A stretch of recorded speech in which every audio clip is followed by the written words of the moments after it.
Hi everyone, welcome back to my channel. I just want to say thank you to everyone who watched my last video.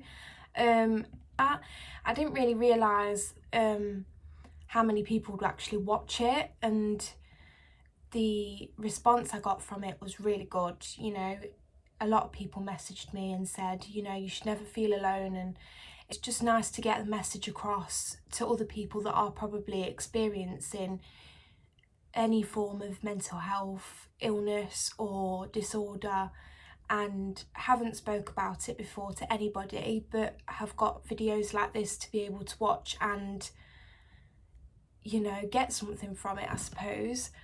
But today I wanted to do another video about my signs and symptoms and the way I've coped with it and the way people should cope with it, really, because the way I cope with it is probably so much different to how other people. So obviously I've been living with anxiety and low mood and slight depression for quite a while now. I'd probably say more than 3 or 4 years. I mean, I've always been very shy and a very anxious person anyway, but knowing that it is an actual issue, probably about 3 years maybe. The mental sides I realised a while ago, because obviously they are very apparent in your brain, but I knew I was suffering with anxiety when obviously I was getting very obsessive thoughts and I was overthinking about the smallest of things. Just for example, going out to the shop on my own, or do you know what I mean? It would take me a long time to do that, and I don't really do that anymore, or at all, to be honest. I think the only time I really will go to a shop on my own is if I'm already out. I just don't feel like I can do it. I live in fear and I don't like being on my own very much. So the days I am on my own, I do struggle. You know, I will sit in silence and I will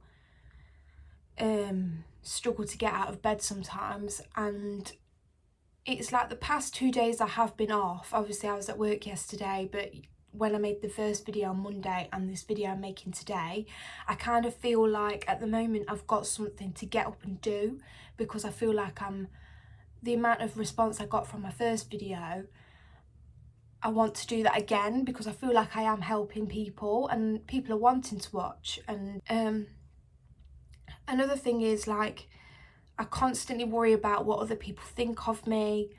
It's not that I'm wanting to be liked, it's just the fact that I just think people are speaking about me and not in a very nice way.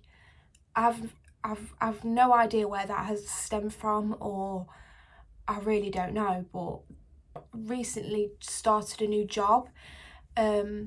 That was hard, really hard. You know, I came home quite upset most days because I was just worried about what other people were thinking of me.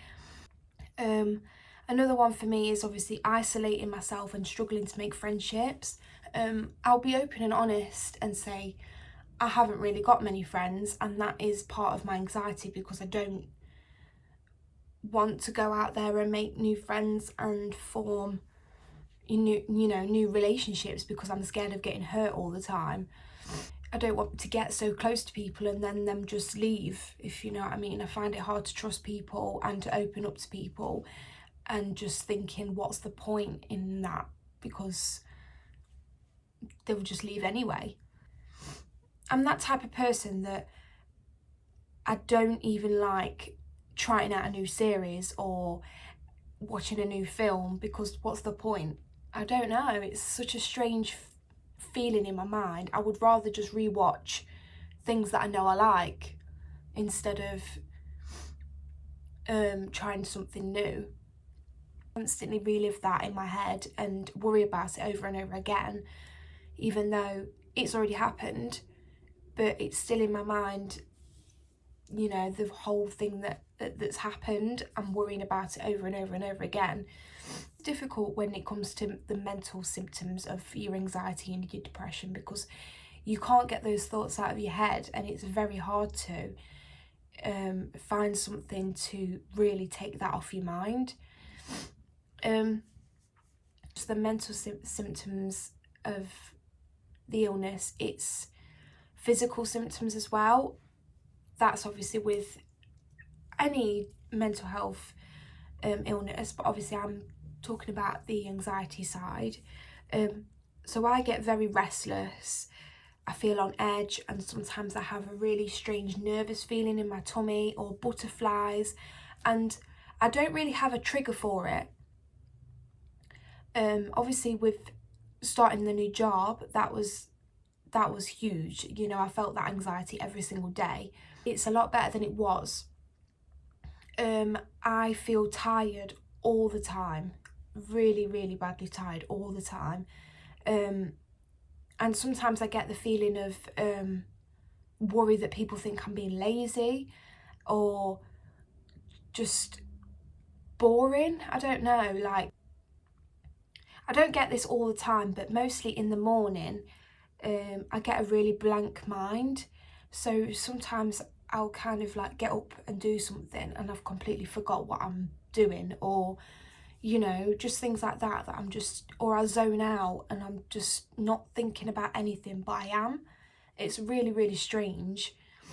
At night, probably when we're watching TV, or, you know, if I'm sitting there on my own, I'm so fidgety. You know, I'm one of these people that will sit there and crack every single knuckle in my hand, and, you know, I will bite the inside of my mouth or the inside of my lip.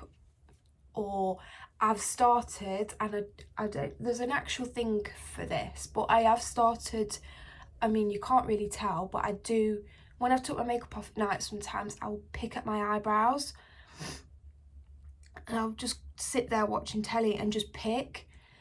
So obviously they're 3 really fidgety things that I've started doing. I mean, I've always been one for biting the inside of my mouth or cracking my knuckles or whatever.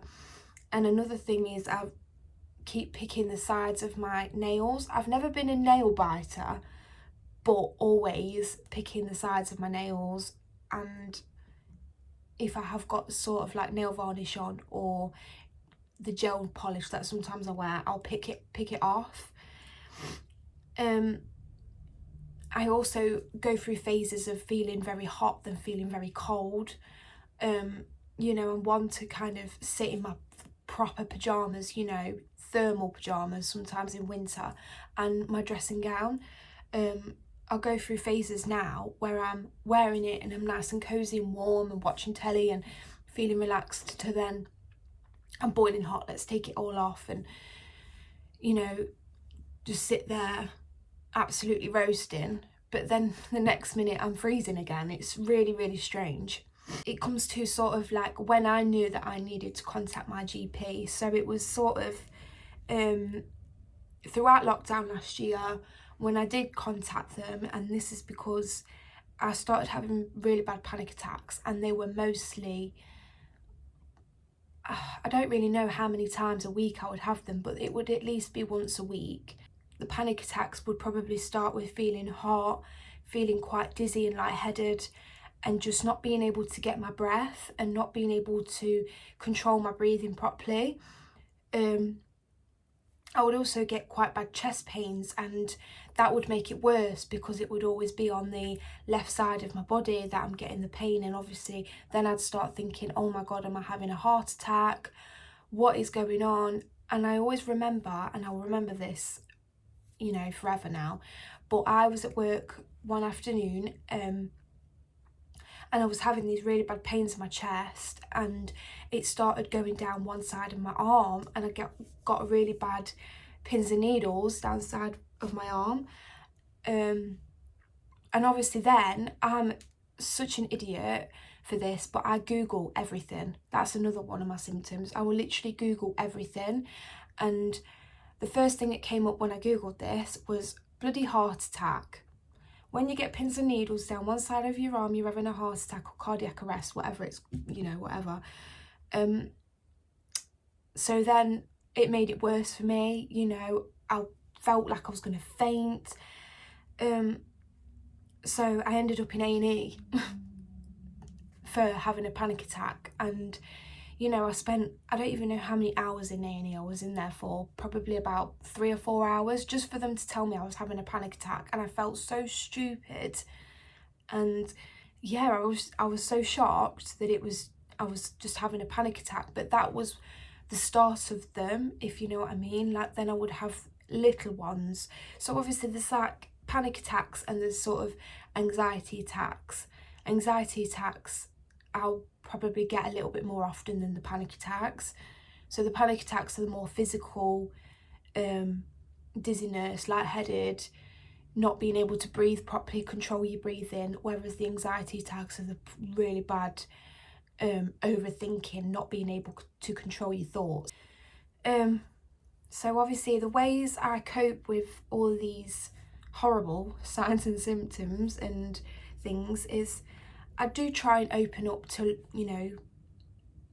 Josh, and I'll open up to some other people, but I think Josh knows the most about my mental illness and how to kind of cope with me as well, because he's lived with it more than anybody else, because we live together and he sees it so often.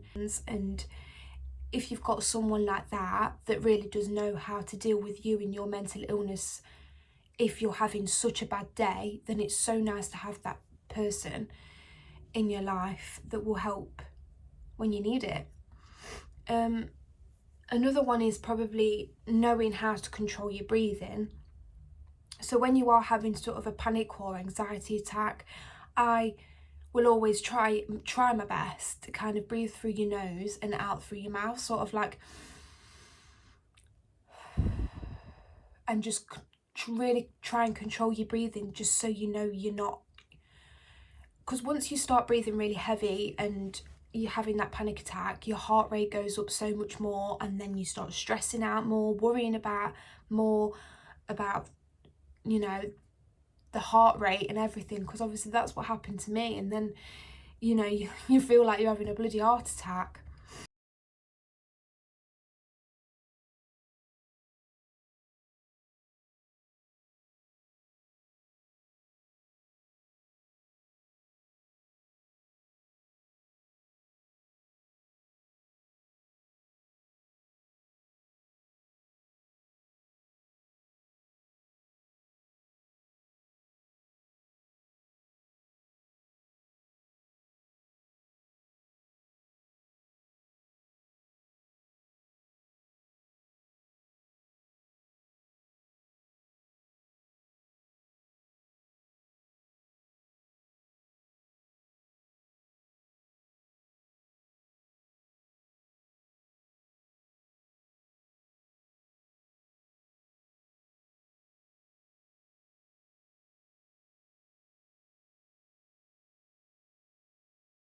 On the other hand, there is things that you should use to cope with your mental illness. So it's like exercising regularly, probably going out for a walk or a jog, or doing some yoga or something like that. For me, it doesn't really work because I'm not a very sporty person. I can't do yoga because I've got a lot of restriction in my back, but eating healthy is another one. So obviously keeping a nice balanced diet, it will keep your energy levels up so much more. I'm very unhealthy when it comes to eating. We have started eating a lot healthier. We have those Hello Fresh boxes now, so obviously there's a lot of healthy balanced diet going on with that. However, I am a chocoholic. I will eat a whole bag of chocolate in one night, and yeah, that kind of makes me feel better. Also, I drink a lot of fizzy pop, which is not great.